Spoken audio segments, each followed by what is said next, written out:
I'm Mackenzie Green, and I'll be discussing common eating disorders. Not everyone has a healthy relationship with food. There are many ways where a relationship with food can be unhealthy, and these are called eating disorders. Eating disorders can be triggered by many things, including stressful events or pre-existing conditions like anxiety or depression. I will speak about the most common ones and signs and symptoms of them. The first one I want to talk about is anorexia nervosa, or also known as anorexia. So this is the eating disorder where a person has a restriction on calories or intake of food. They have a fear of gaining weight, so they won't eat as much as they should. There are two subtypes of anorexia. The first one being restriction, which is not eating all the food they should be eating, or the amount of food they should be eating. And the second one is a binge purge system, where they eat the food, a bunch of food in a small amount of time, then they get rid of the food. I'll talk more about getting rid of the food in another eating disorder.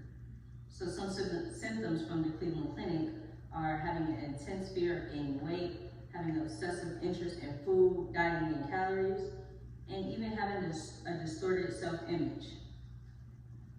So now I will talk about bulimia, which is sort of like the second subtype of anorexia.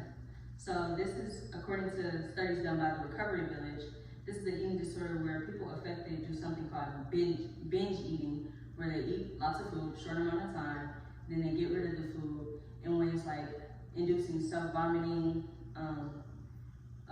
using dieting pills or water pills to get rid of the food, or they fast, or they excessively exercise to get rid of the food.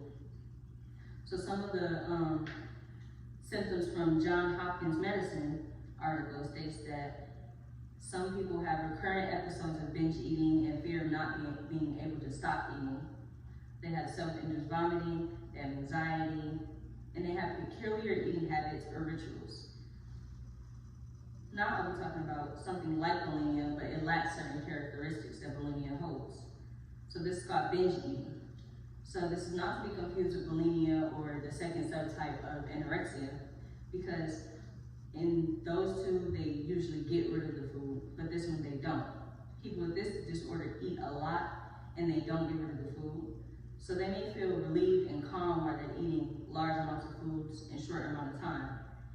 But after they're done eating, they may feel like they lost control, or they feel ashamed because they ate so much. They usually eat when they're stressed or upset, instead of when they're just hungry, says Johns Hopkins Medicine. Some symptoms of this can be eating large amounts of food, not stopping until you're uncontrollably full, feeling embarrassed about how much you eat. And all of these disorders can cause serious problems with mental and physical health.